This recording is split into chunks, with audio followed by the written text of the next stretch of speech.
2007년 여름, 이 낯선 땅에 세계 여성 수행자들이 모여들었다. 수행처는 달라도 모두 부처님의 제자들이다. 여성불자의 역할에 관한 국제회합이라는 다소 난해해 보이는 이름처럼 그들은 저마다 나름의 의미와 무게를 갖고 이곳에 운집했다. Can the monks and the nuns be modernized? 여성의 몸으로 걸어가야 할 수행의 길. 아직은 풀어가고 갖춰가야 할 것들이 많다. 오늘은 그 지혜를 모으는 자리이다. I'm tempted to say that the modernity does not need the modernity. 미엄 스님은 자운 스님으로부터 율맥을 전수받은 최초의 비구니 율사로서 비구니 율맥에 대한 주제 발표를 한다. Please welcome the Myeom S님.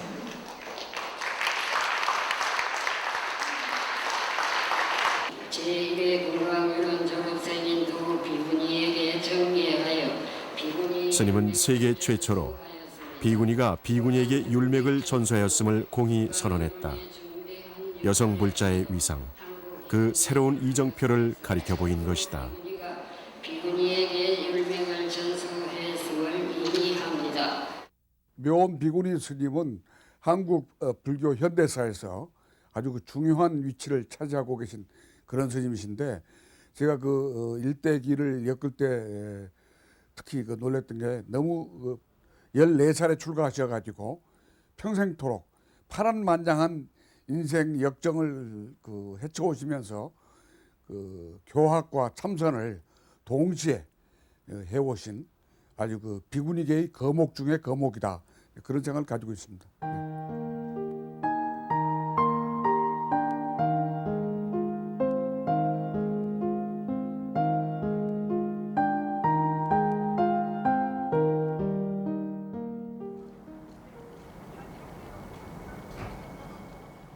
신장로처럼 쭉 뻗은 길. 복령사가 시원스럽게 제 모습을 드러낸다.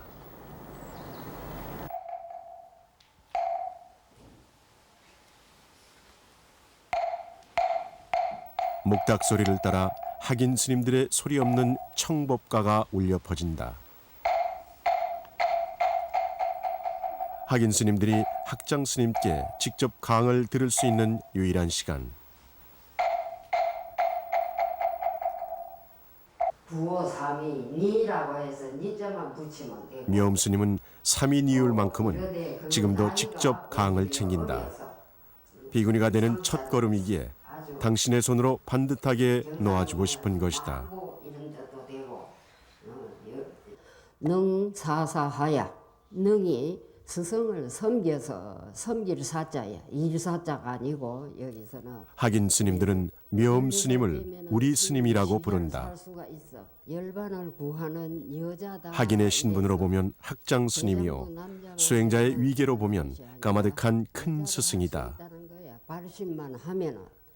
그러나 스님은 이미 복령사 승가대학의 오랜 상징이요, 삶과 수행에 있어선 한치 틀림이 없는 전 대중의 참다운 스승인 까닭이다. 차운하면 하는데 차운이라고 된 책도 있고 차번이라고 된 책도 있고 그래. 번역할 번자. 경전에서 소홀히 할 수 있는 뜻은 하나도 없음을 일깨운다.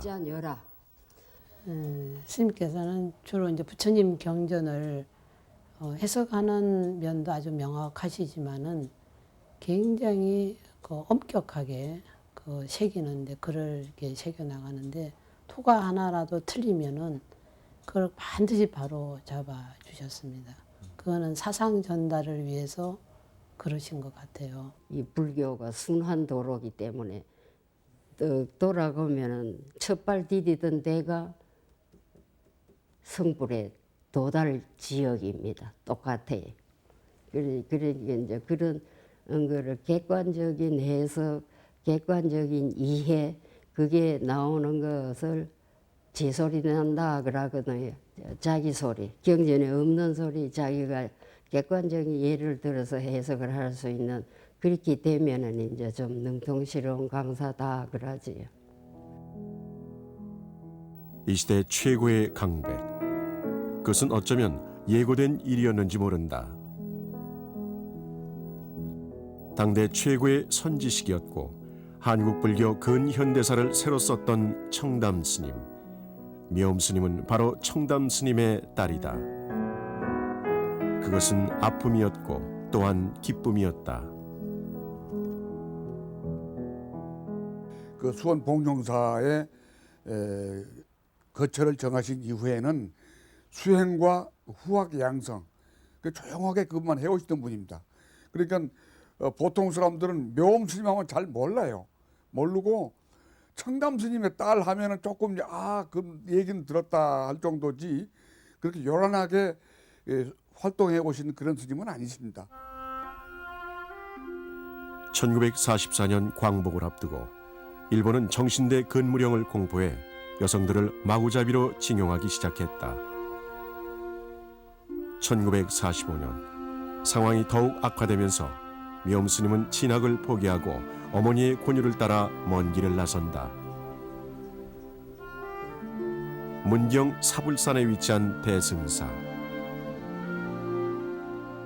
어머니는 당시 대승사 선원에 있었던 청담 스님에게 미엄 스님을 보냈다. 딸의 앞날을 스님께 당부했던 것이다.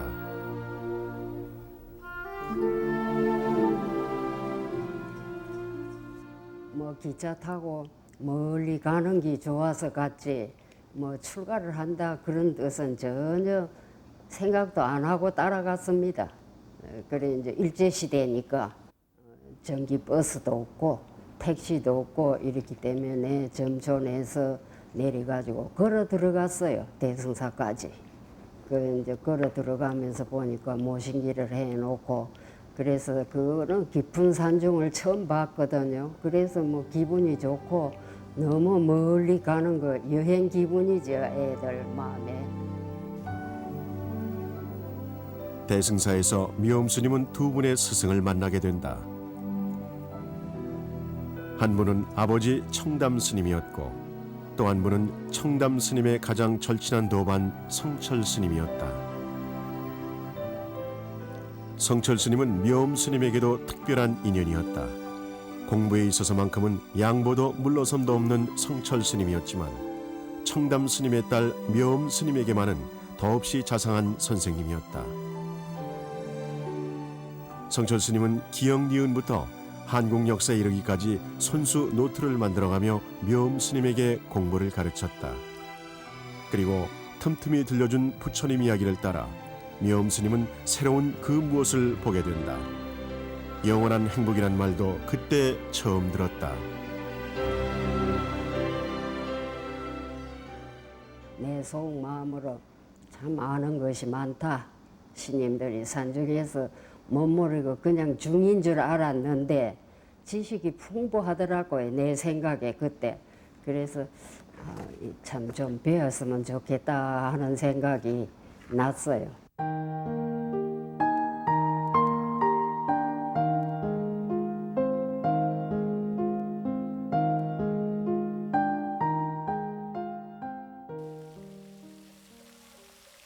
봉룡사 마당을 가르는 청량한 소리를 타고 무지개가 희미하게 빛을 낸다.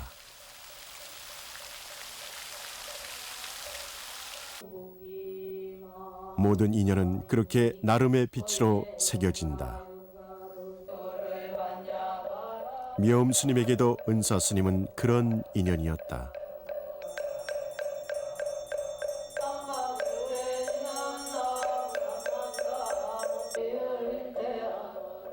맑은 가난을 즐길 줄 알았던 월해 스님.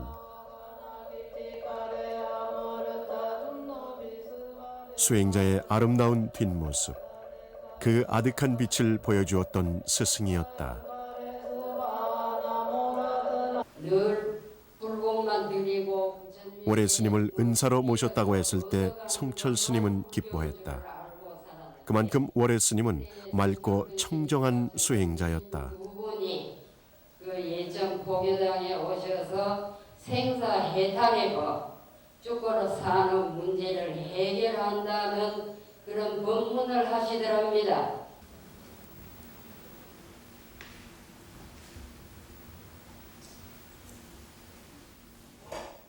은사에게 향을 올리면서 미엄 스님의 마음이 낮게 가라앉는다. 너무 일찍 보내드렸다는 아쉬움. 스님이 있어 행복했던 삼인이 시절 14살 어린 상자로 돌아가 감사의 인사를 올린다.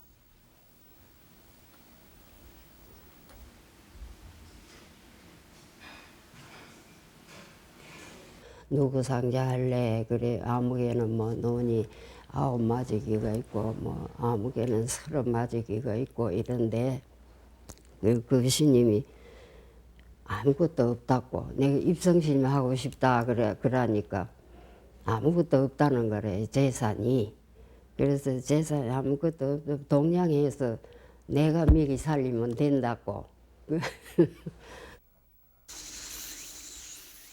비구니 청정 수행도량 윤피람. 윤피람은 대승사 산내 암자이지만 선원으로서의 위상은 그 어느 곳보다 맑고 기운차다. 1945년 바로 이곳 윤피람에서 미엄 스님은 수행자의 첫걸음을 내딛었다. 가난도 무섭지 않았고 고생도 두렵지 않았다. 많이 공부해서 법사가 되리라. 빡빡 깎은 머리를 매만지며 스님은 막연하게 그렇게 서원했다. 성철 스님이 내가 법상에 올라가고 길을 서라고 그런 거를 안 하려고 작정을 했는데 그때는 순호 스님이라 그랬지. 순호 스님 딸이니까 내가 한 번만 딱 금생에 설한다 그러고 5월 단오 날에 삼인이 길을 성철 스님 법상에 올라가셔서 이제 삼인이 길을 주시고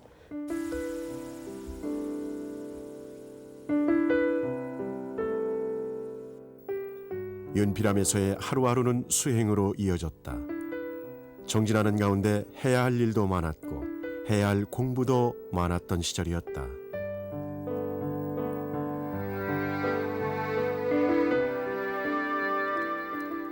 그런 중에도 성철 스님과의 공부는 계속 이어갈 수 있었다.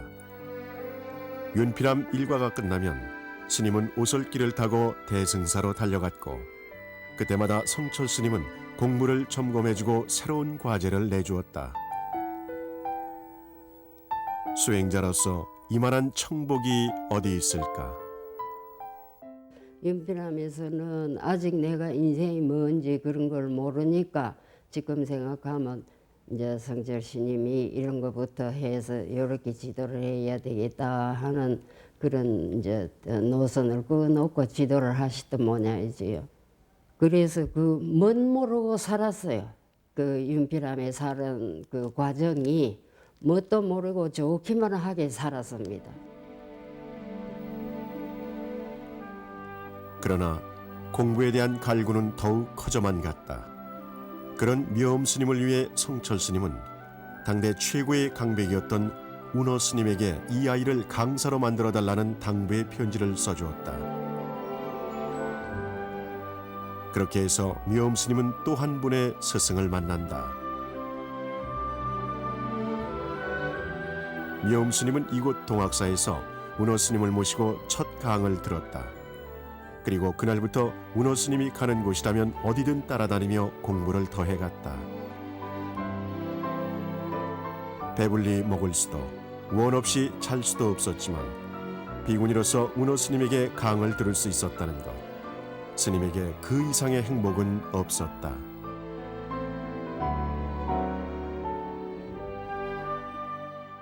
동학사로 가게 됐다. 내가 동학사 강사로 가게 돼서 그럼 따라가겠습니다. 모든 준비를 거기 가면은 밥을 따로 해 먹고 나무도 해 떼고 해야 되는데 되겠느냐 그래. 예, 그거 다 하겠습니다. 우리 봉암사 있을 때 나무 해 떼고 해서 다 할 줄 압니다. 그러니까 그러면 됐다고.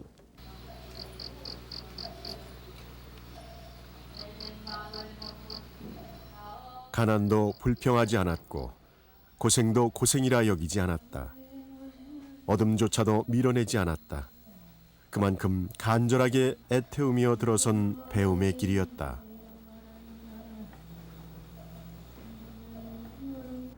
보리 때는 보리 탁발을 하고 또 이제 가을에는 또 쌀 탁발을 해서 이제 그 우리 사는 방에 그 보탐에 운목에다가 쌀자리를 갖다 놓고 또 열심히 경을 읽습니다. 외워 가지고 가야지. 외우지 않으면은 운어신 책 딱 덮어버리고 안 가르쳐 주시거든요.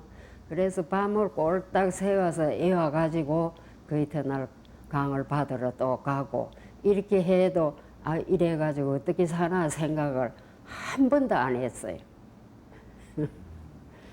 50년대, 60년대에는 전부 다 모두 탁발해 가면서 수행을 하시던 때였잖아요. 그때 그렇게 그 어려운 수행을 하시면서도 그 어려운 과정을 쭉 살아오시면서 그것이 하나의 참 모범적인 그런 모습이었고, 그 복을, 전생에 복을 많이 타고난 거 아닌가 싶을 정도로 훌륭한 그 강사 스님들, 아주 그 한국의 불교계를 대표하는 그런 그 훌륭한 스님들을 꼭 그 스승으로 모셨어요. 특히 그 초기에 어렸을 때부터 그 운어 스님을 모시고 그 뭐 거의 뭐 독선생을 모시다시피 비구니 셋 넷이서 그 큰 스승을 독점해서 공부를 했으니까.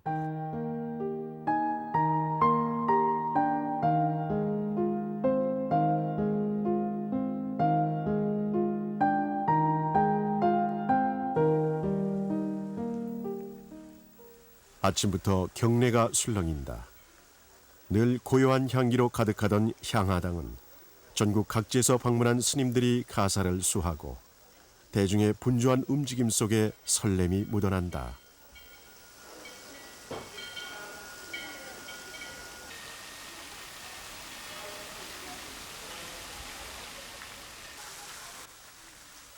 미엄 스님 주강 50년을 기념해 제자들이 감사의 뜻을 모은 자리이다. 가르침에 대한 제자의 깊은 인사만큼 아름다운 보답이 어디 있을까?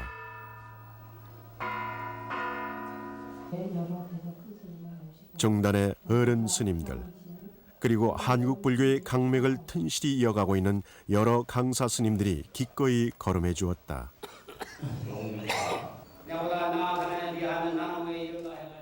이것이 어찌 스님만의 기쁨이고 스님만의 보람이 되겠는가?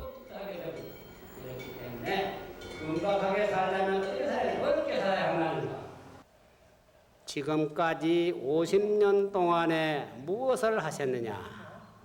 50년 동안에 후배를 양성하고 또 직접 사부 대중에게 법음을 전하고 또 간접적으로 법문을 전할 후배를 길렀다고 하는 이것은 우리가 말로 찬양하기가 매우 어렵습니다. 불가설이요 또 불가사이다. 생각으로 다 측량할 수가 없고 말로 표현할 수 없는 스승의 은혜.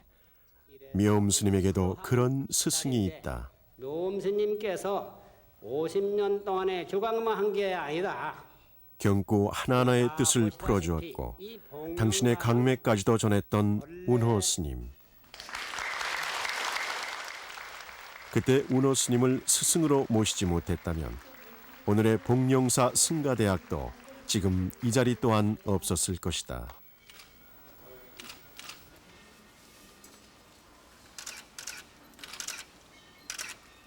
이어서 꽃다발을 전해드리겠습니다. 운호 스님이 묘음 스님에게 전강을 주었던 것은 1957년의 일이다. 그러나 비구니가 전강을 받은 일은 유례가 없었기에 운호 스님은 당시 16분의 큰 스님들을 일일이 찾아뵙고 허락을 구했다고 한다.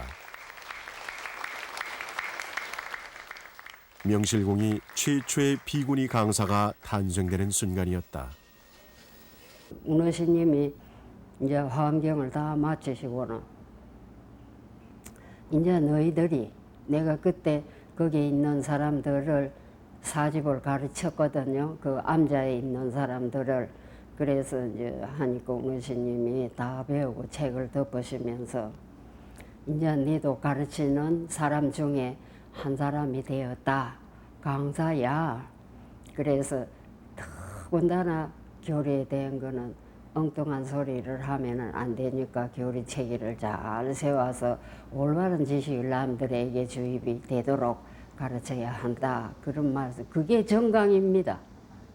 항상 그 모든 경전을 객관성 있게 바라보시는 그 안목이 있으시고 또 모든 거 어디를 유식을 보나 또 유식이 아닌 다른 그 선에 대한 도리를 그 접하시거나 어떤 도리들이라도 그것을 원륭하게 이렇게 그 이해를 시키는데 아주 순한 도로라는 이런 생각이 들었어요. 예.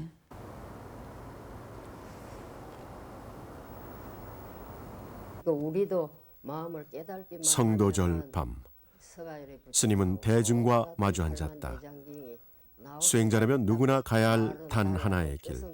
그러나 그것이 쉽지 않은 길임을 누구보다 잘 알기에 스님은 마음자리부터 차분히 열어 보인다. 내 마음이라는 것이 마음이라고도 할 수 없어. 억지로 남에게 가르쳐 주려니까 마음이라는 거짓말의 이름을 가지고 가르쳐 준 거야. 마음도 아니요. 부처도 아니요. 중생도 아니니.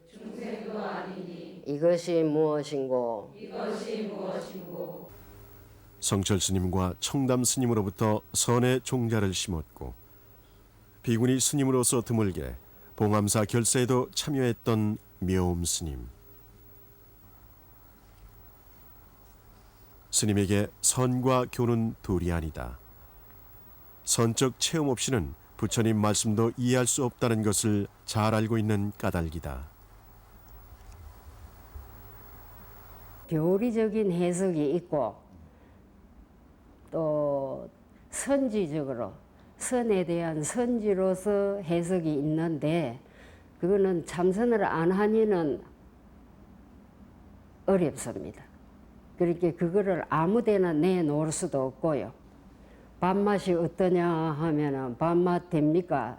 글로서 말로서 아무리 표현을 해도 밥맛이 표현이 안 됩니다. 먹어봐라. 그래 먹어보면 아, 그 맛이다 하는 자기 느낌은 있어도 남에게 전하지는 못해요. 그 맛을. 그 강의를 들어보면 그 선교율을 이제 그런 사상을 다 갖고 계시기 때문에 글이 굉장히 화통합니다. 마치 그 비구 스님들의 아주 큰 강백 같은 그러한 것을 늘 맛보곤 했습니다. 어떤 수행자가 될 것인가? 수행자다운 수행자는 어떠해야 하는가? 스님에게 청담 스님은 그 귀감이었다. 불교 정화운동을 이끌고 총무원장을 역임하면서도 수자의 모습을 잃지 않았던 청담 스님.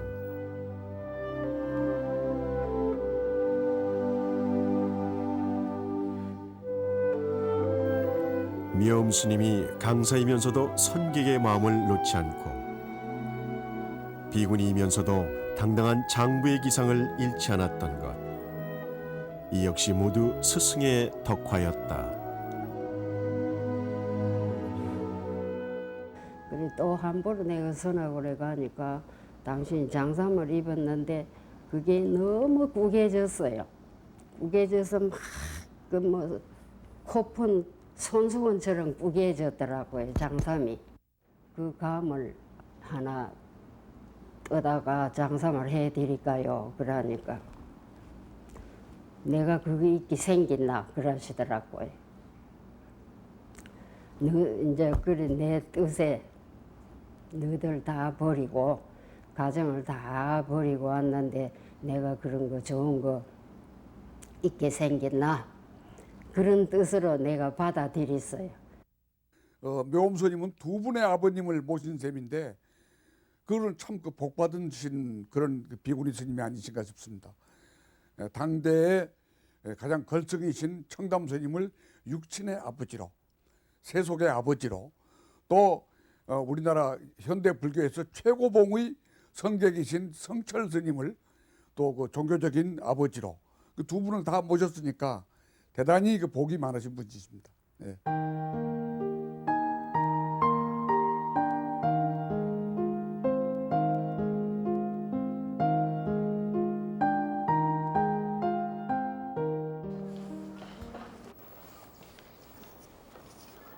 복령사 승가대학이 어느새 34번째 졸업식을 맞았다. 8명의 졸업생을 배출하기 시작하여 1986년 20여 명의 졸업생들. 총 154명의 졸업생을 배출하였습니다. 치문반 시절이 엊그제 같은데 어느새 졸업이다. 총무와 시행에 의하여 전국 승가학원을 승가대학으로 이제는 배운 것을 회향해야 할 때 그만큼 어깨가 무겁다.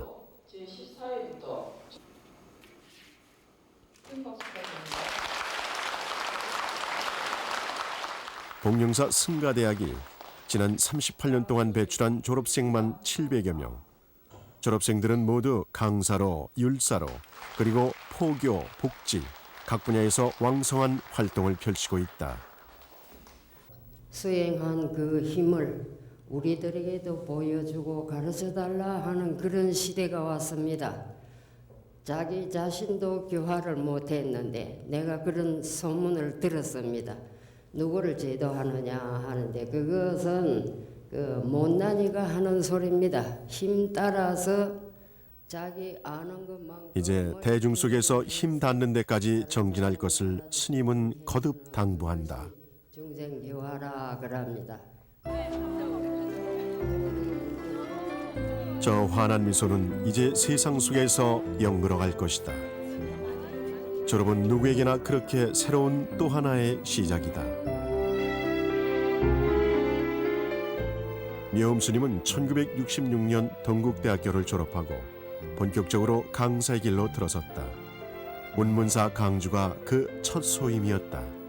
내가 동국대학을 졸업하고 나니까 큰신 내가 모두 서울에서 그만 내가 머물러 앉아가지고 서울 중노릇 할까봐 다 걱정을 했어요. 이제 다 커놓으니까 30이 넘어놓으니까 지멋대로 하고 이제 말 안 들었기다 싶어가지고 큰신 내가 다 걱정을 했는가 봐요. 운문사는 비구니 전당으로는 규모가 큰 가람이다.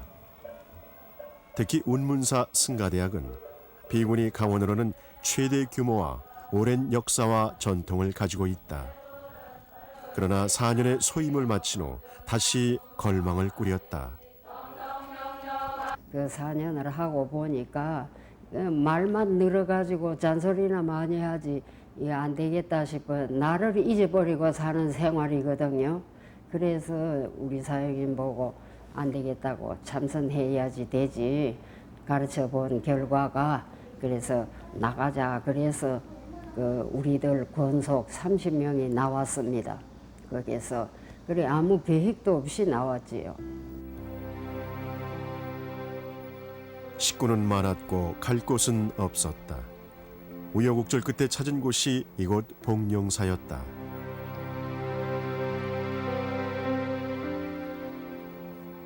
황량한 산기슭 아래 쓰러질 듯 서 있는 초라한 암자.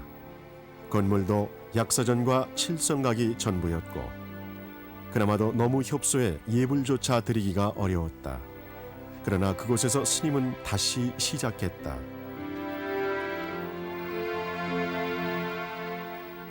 (30명의) 식구가 함께 예불 올릴 수 있는 법당을 짓고 화초를 심고 그렇게 복령사는 대중의 손길로 새롭게 태어났다.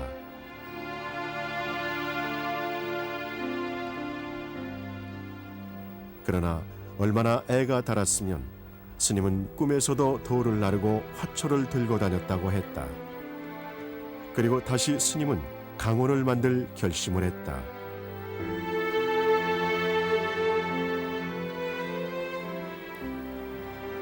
교리적으로 좀 배워야 자기 안착이 되거든요. 마음이 그래서 그 젊은이들을 다른 강원으로 보내야 될 형편이 됐습니다. 여기 오고 보니까. 그래서 이 젊은이들을 다 보내면 노인들이 밥을 해먹기 생겼어요. 그래서 내가 우리 사장님 보고 많이도 말고 한 30명만 모아가지고 내가 한편 가르치고 한편 내가 많으면 안 되지만 한 30명 모집을 해가지고 그 이제 내가 한편 가르치고 그 참선도 하고.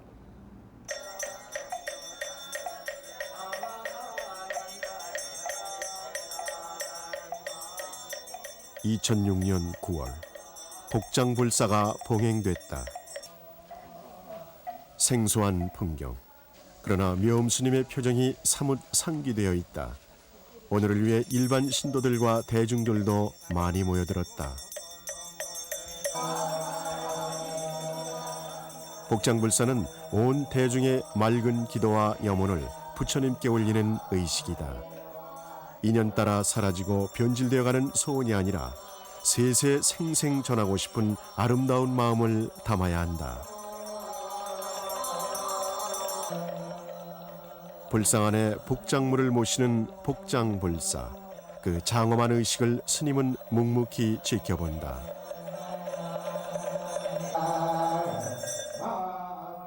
마지막으로 진행된 점안 의식.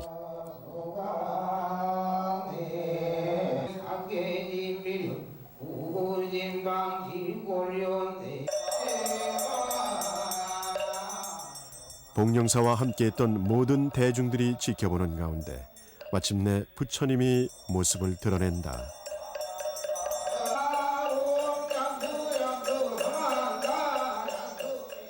(1971년부터) 시작된 길고 지난했던 불사가 마침내 회향되는 순간이다.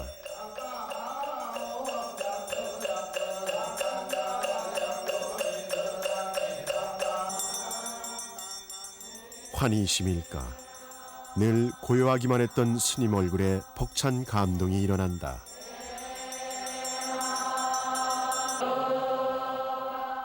부처를 마음에 새기며 걸어온 지난 40년 세월을 스님은 조용히 내려놓는다.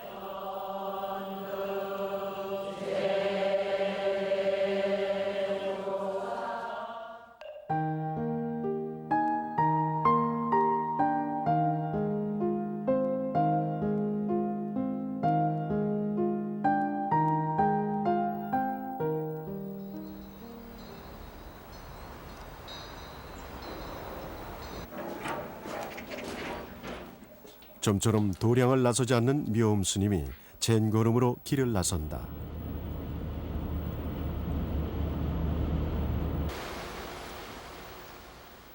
오늘은 전국 각지에 흩어져 있는 제자들과 만나는 날.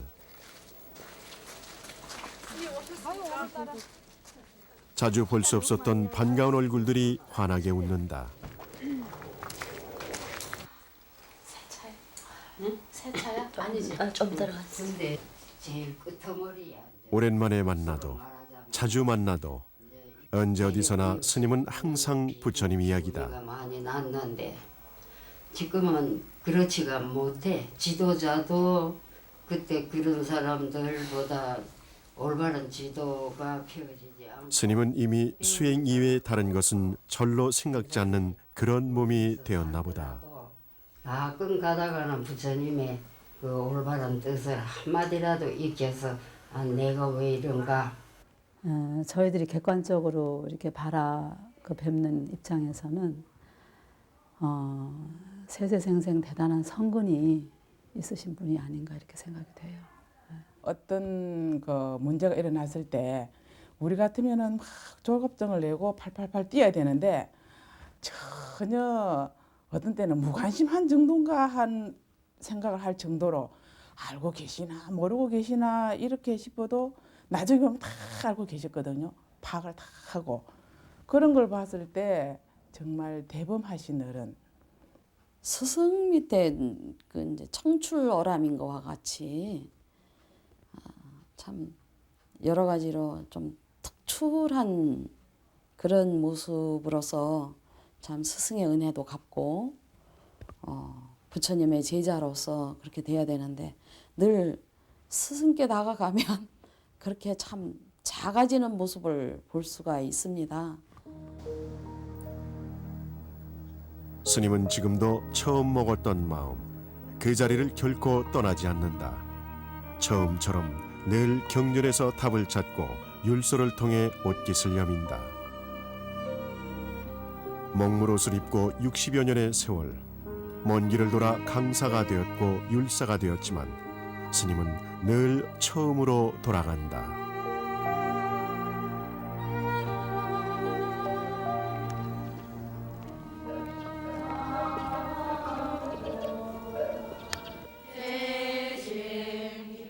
지심 귀명래, 부처님께 귀하는 지극한 마음.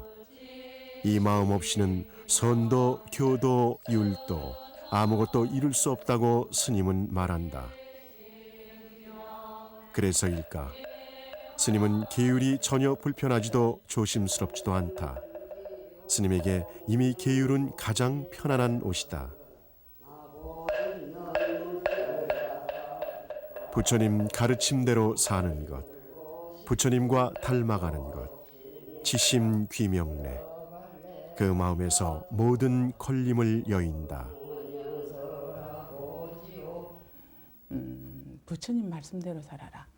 그러니까 계율에 의해서 부처님 계율을 어기고는 어떤 것도 이룰 수 없다는 것을 참 강조를 하시거든요.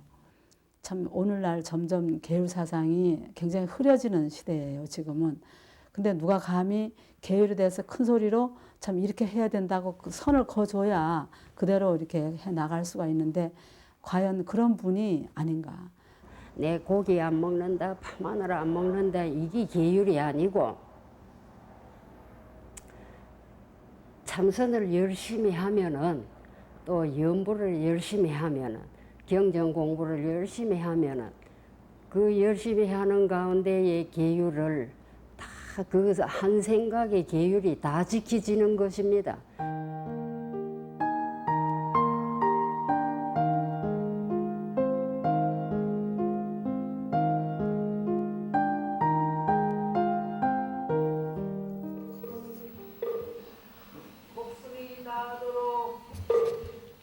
지난 10월 종단 최초로 명사 법계 폼서식이 봉행됐다.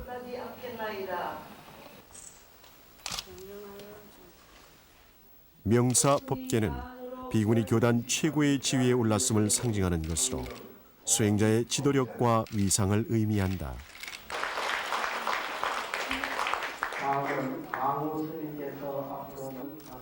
명사 법계, 스님에게 또 하나의 수식어가 붙었다. 그러나 스님은 늘 그랬듯이 담담하다. 지극한 도는 성기보 고요하여 모양이 없고 만상은 그 가여의 이름이 없습니다. 최초의 비구니 강사, 자운 스님으로부터 율맥을 이어받은 최초의 비구니 율사, 그리고 금광유론으로 세계 비구니 유론의 시금석을 마련한 묘음 스님. 네, 찍겠습니다. 그럼에도 저 고요함은 어디에서 오는 것일까? 저 뒤로 조금만 불러주세요. 뒤로.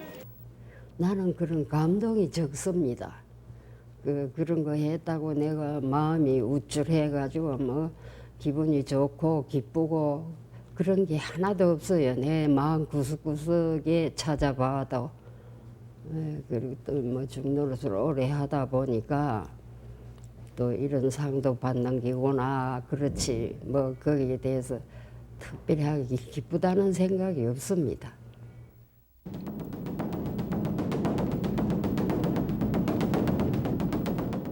법고의 울림이 가람 전체를 뒤흔든다. 복령사에서 사물은 묻 생명만 일깨우는 것이 아니다. 배우는데 게으른 마음, 배운 것을 실천하지 않는 어리석음, 계율을 저버리는 오만한 마음.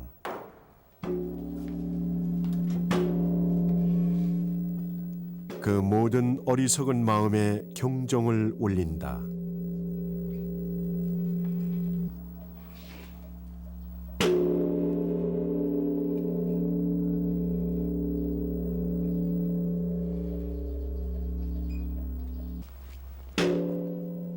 복령사 승가대학의 참모습은 풍경에 있지 않다.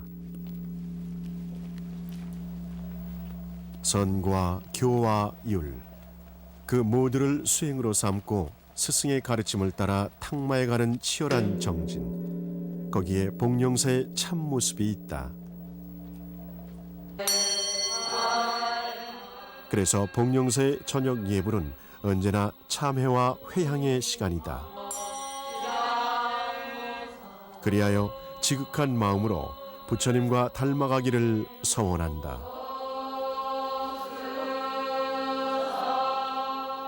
강사였으나 율사였으나 스님은 어느 길에서나 부처를 마음에 새겨왔다. 그래서 스님은 늘 행복한 수행자였다. 신임 노릇하는 분들은 쌀의 니처럼 작습니다. 숫자가. 이 우주 전체에 참 세상 세계 가운데 중노릇하는 이가 헤아릴 만침밖에 없거든요. 그러니까 그 헤아릴 만침 작은 숫자에 들었다는 게 너무 기쁩니다. 또 이런 깨우침, 자기 자아를 깨우친다는 것을 배워서 성인 대열에 우리가 섰거든요. 아직 성인은 못 돼도. 그래서 성인 대열에 낀 것도 생각을 하면 뭐 요새 말로 하면 참 희열을 느끼지요. 어째 이런 법을 만났는가.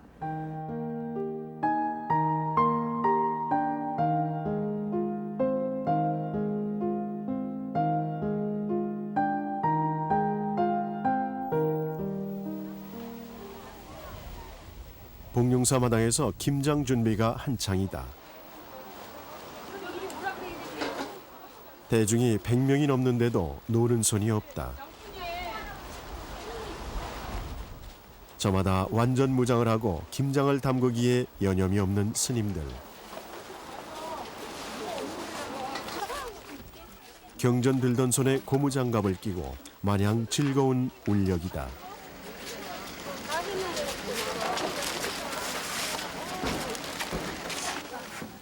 미엄 스님도 김장 담그는데 손을 보탠다.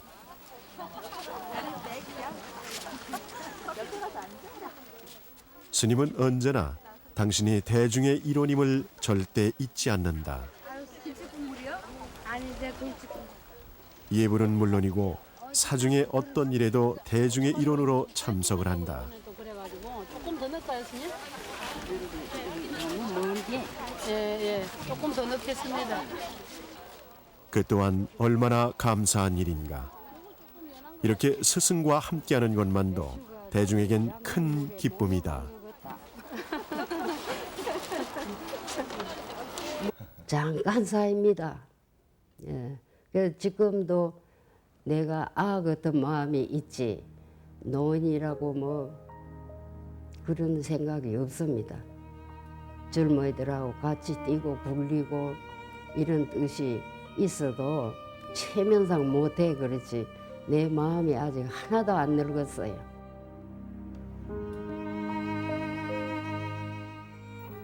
청담 스님의 딸로 성철 스님의 제자로 그리고 최초의 비구니 강사여 최초의 비구니 율사까지